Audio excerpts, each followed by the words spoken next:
harus punya pendirian juga. Jadi nggak gampang keikut. Iya, jadi nggak gampang keikut dan udah sih kayak itu doang. Itu aja yang kamu ingat selalu. Oke.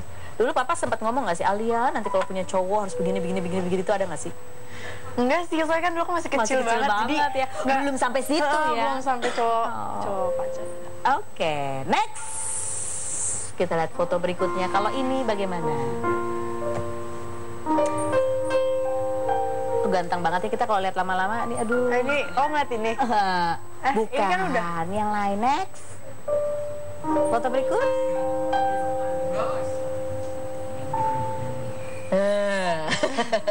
Kalau Keanu sekarang udah 6 tahun ya, udah cukup besar. Mukanya kayak siapa? Kayak papa aku. Kayak papa? Kayak papa aku. Ada gayanya juga yang mirip papa gak sih?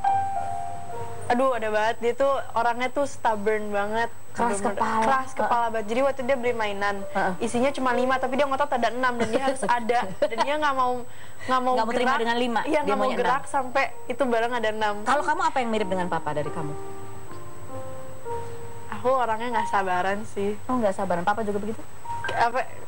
Mungkin aku orangnya lebih keras. Apa-apa tuh aku cepet emosian. Bukan yang nggak sabaran, tapi cepet emosian. Cepet emosian. Oke. Berikutnya kita akan foto berikut. Kita lihat. Nggak ada foto. Habis fotonya. Oh, sekarang kamu nyanyi solo. Nyanyi ya. Sekarang nyanyi. Kenapa kamu? Kan dulu punya grup. Grupnya kemana tuh? Udah nggak ada. Sekarang nyanyi. Iya. Oke. Terus apa yang membuat kamu suka menyanyi? Apakah karena kamu ingin menjadi penyanyi seperti mama kamu kah atau bagaimana?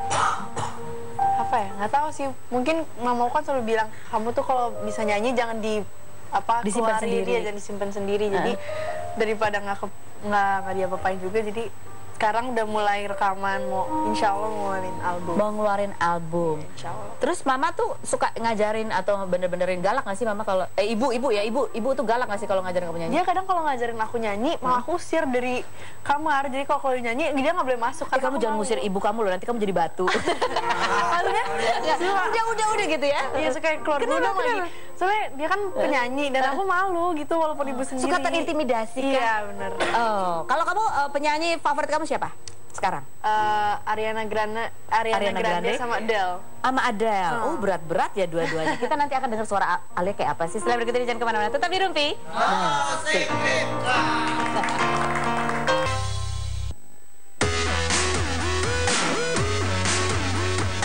Lola Amaria, artis sekaligus produser dan sutradara film ini lahir di Jakarta 30 Juli 1977. Mengawali karir di dunia hiburan di tahun 1997 saat menjadi juara dalam pemilihan model cover majalah. Lola pun menjajal kemampuannya di dunia akting. 3 judul sinetron pernah ia bintangi. Di tahun 2000, Lola membintangi sebuah film layar lebar yang berjudul Tabir.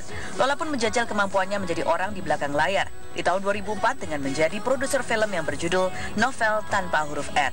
Debut pertama Lola sebagai seorang sutradara adalah di film Betina dan di tahun 2006 film Betina mendapatkan penghargaan dalam Jogja Netpark Asian Film Festival. Bicara soal asmara, Lola sempat lama menjalin hubungan dengan seorang sutradara yang bernama Arya Kusmadewa di tahun 2004 hingga 2007. Namun sampai sekarang belum terdengar lagi siapa kekasih baru Lola. Belum lama ini Lola meluncurkan film produksinya yang berjudul Jingga yang bercerita tentang kehidupan penyandang disabilitas tunanetra. Film ini mendapat pujian dari 3 menteri, yaitu Menteri Sosial, Menteri Pemuda dan Olahraga, serta Menteri Kesehatan. Lantas pesan apakah yang disampaikan Lola dalam film terbarunya ini? Dan dari manakah Lola selalu mendapatkan ide untuk membuat film yang inspiratif? Adakah target untuk bisa menikah di tahun 2016 ini? Saksikan kisah selengkapnya hanya di Rumpi No Secret.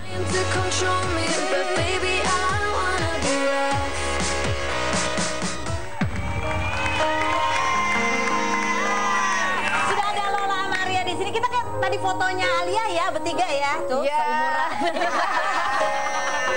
Oke, Lola Amaria, terima kasih sudah hadir. Kita langsung mau tanya, ini ada beberapa artikel di luar sana. Kita tanya langsung ke Lola. Ini artikel yang pertama nih. Kita mau tanya, orang tua bosan ingatkan Lola Amaria untuk menikah. Betul kan begitu? Iya. Udah ini kali udahlah gitu. Udah pasrah aja. Jadi udah terserah anaknya aja sekarang. Ada pacar nggak sih sebetulnya? Ada nggak ya? Banyak gitu. Oke, artikel berikutnya kita lihat. Oh, Wow, Lola Amaria, sutradara perempuan inspiratif. Kamu tuh kok udah berapa film total? 5 yang disutradarai 5. Dan rata-rata tema-temanya adalah tentang perempuan, ya, tentang sosial, minoritas, humanis, iya tentang itu. Humanis. Kamu dapat ide itu tuh dari mana sebetulnya? Kalau ide sebenarnya banyak ya, dari bangun tidur sampai tidur lagi, baca koran, nonton TV, sosial media, terus di jalan juga kalau lagi nyetir sendiri tuh banyak banget dapat kejadian. Oh, dapat kejadian? Iya, terus disimpan, terus suka nulis, akhirnya jadi cerita film. Ya, nah, yang terakhir ini tentang Jingga. Iya. Ini gimana ceritanya kamu bikin film tentang tunanetra, ya. Tunanetra. Kejadian apa yang memicu? Jadi waktu itu lagi riset tentang disabilitas, dari tunarungu, tunanetra, tunadaksa, semua. Tapi ternyata pas di tengah jalan kok tunanetra lebih menarik ya. Kenapa lebih menarik? Karena mereka bisa mengenali seseorang dengan hanya baunya, suaranya, langkah kakinya gitu. Jadi wah kalau bikin film seru nih kayaknya. Akhirnya bikin cerita dari hasil riset itu. Dari hasil riset itu. Nah, kamu ngeriset tentang disabilitas itu dalam rangka apa? Emang suka aja, emang. Oh, emang suka aja? Suka jalan, terus mengenali dunia yang belum pernah kita kenali itu menarik. Jadi kayak gimana mereka berinteraksi, gimana mereka jatuh cinta, gimana mereka kalau lagi cemburu gitu kan. Apa yang membuat kamu tertarik tentang kehidupan dan cerita cinta? Karena berbeda. Karena berbeda? Iya. Dengan kita yang katanya merasa sempurna dan normal. Apa yang ingin kamu cari dari perbedaan itu? Bahwa manusia semua sama, hanya mungkin mereka tidak lengkap. Jadi dari situ saya makin merasa bersyukur dikasih indera penglihatan yang lengkap. Terus merasa mereka nggak boleh didiskriminasi karena mereka juga punya hak untuk sekolah, untuk ya mereka juga punya semangat yang tinggi gitu untuk mencapai cita-citanya. Nah, ada sosok yang namanya Pak Tri. Iya. Siapa dia? Oh, dia adalah inspirator saya ketika saya riset di SLB. Dia guru, tadinya dia bisa melihat, kemudian umur 18 jatuh, main bola jatuh kena sikut, akhirnya dia buta total. Dan dia sekarang sedang menyelesaikan S3-nya di UPI Bandung, dan dia nggak pernah menyerah untuk mengejar cita-citanya. Jadi saya banyak hal positif yang didapat dari Pak Tri, dan dia sumber yang sangat inspiratif. Apakah cerita Jingga ini juga berdasarkan kisah dari Pak Tri? Sebagian. Iya, untuk semangatnya ya. Untuk semangatnya. Iya. Ada. Nah, sekarang kita mau tanya langsung sama Pak Trinya. Silakan Pak Tri. Kami di sini. Halo. Oh my God, Pak Tri.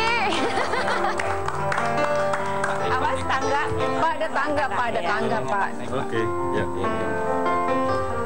Halo Pak Tri. Halo. Saya Karus. Oh iya. Saya Lola. Ini ada Alia. Alia ini di sebelah kanan kirinya. Halo. Ya. Alia, silakan duduk. Ini Pak di belakang ada Oh, oke. sofa. Ya. Oke. Nah. Wah, Pak Tri senang sekali loh Pak Tri bisa hadir di sini, juga bisa Surprise ya. nggak tahu ya ada Pak Tri di sini. Ini adalah salah satu inspirator dari film Lola yang terbaru yang berjudul Jingga. Oke, Pak Tri kalau boleh cerita nih, sharing untuk kita semua, apa sih hal yang Pak Tri kan 18 tahun baru kehilangan penglihatan, tapi pasti ada sesuatu yang didapat lebih banyak ketika dunia gelap. Ya. Apa hal makna penting yang didapat dari Pak Tri sih, Pak Tri? Sebenarnya Mbak Lola ini mungkin kalau saya katakan sih manusia langka ya. Oh, langka? Kenapa? Karena bisa menerjemahkan dari obrolan-obrolan, dari apa yang dilihat, mungkin dari juga risetnya itu diterjemahkan dalam bentuk film. Dan luar biasa film itu. Nah, saya sih bercerita hanya sederhana bahwa hidup ini adalah harus dijalani. Hidup ini harus tidak untuk diratapi, artinya tetap survive, hidup tidak terhenti, dunia tetap berputar gitu ya.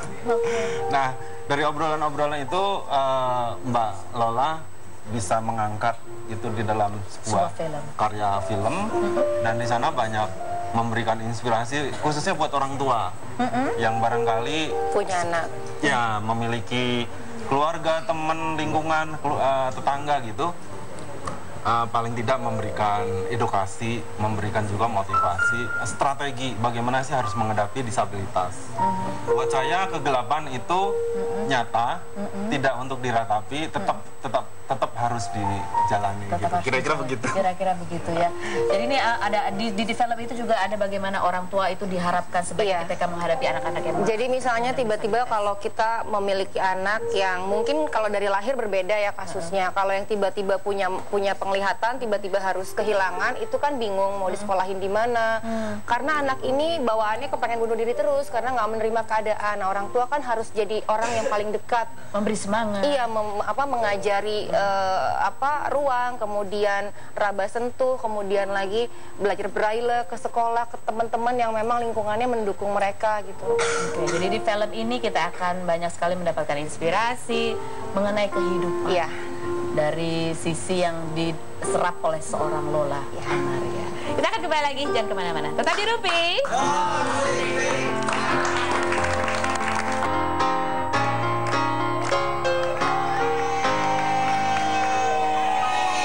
Masih ada Lola Amaria, Patri yang menjadi inspirator film Jingga, film terbaru Lola Amaria, yang disutradari Lola Amaria, dan juga ada Alia. Sekarang kita minta mereka masing-masing bercerita 30 second no secret, 30 detik saja cerita yang menarik tentang mereka yang belum diketahui orang. Silakan Lola Amaria, 30 detik dari sekarang. Saya nggak suka duren. Kalau tidur nggak suka gerak-gerak banyak kayak mayat gitu. Satu posisi doang. Nggak suka pakai bantal. Nggak suka pakai high heels. Terpaksa. Ya. Pernah pulang dari acara nyeker karena sakit kakinya. Oke. Terus apa lagi ya? Jarang marah, sekalinya marah. 5, 4, 3, 2, 1. Oke. Patri sekarang Pak, 30 detik dari sekarang. Ya oke, saya nggak suka suara air yang deres. Terus saya juga tidak suka berisik atau orang ramai banget. Ayo lo. Terus mungkin tidak tahu kalau saya ini suka bermimpi. Tetapi kalau bermimpi pasti bisa melihat sih, sehingga masa lalu saya itu bisa terbaca lagi. Jangan berisik.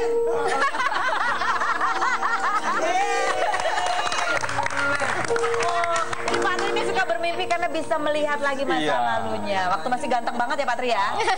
Rasanya sekarang juga masih ganteng. Oh gitu. Oke, sekarang Alia, 30 detik dari sekarang. Aku suka banget tidur harus pakai guling.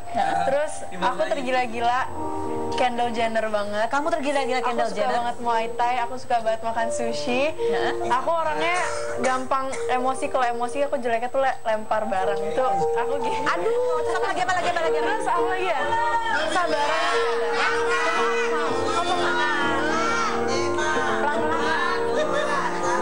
Tepuk tangan. Oke, itulah 30 detik dari mereka semua yang belum diketahui banyak orang, begitu ya. Lola, terima kasih, sukses buat filmnya, semoga banyak ditonton oleh Patri. Sukses terus menginspirasi untuk semua orang di dunia ini. Dan Alia, sebagai penutup kita akan dengarkan seperti apa suara Alia menyanyikan lagu yang pernah juga dinyanyikan oleh ibunya Reza, yaitu Berharap Tak Berpisah. Aku juga berharap tak berpisah, tapi kita akan ketemu lagi setiap Senin sampai Jumat di acara Rupi.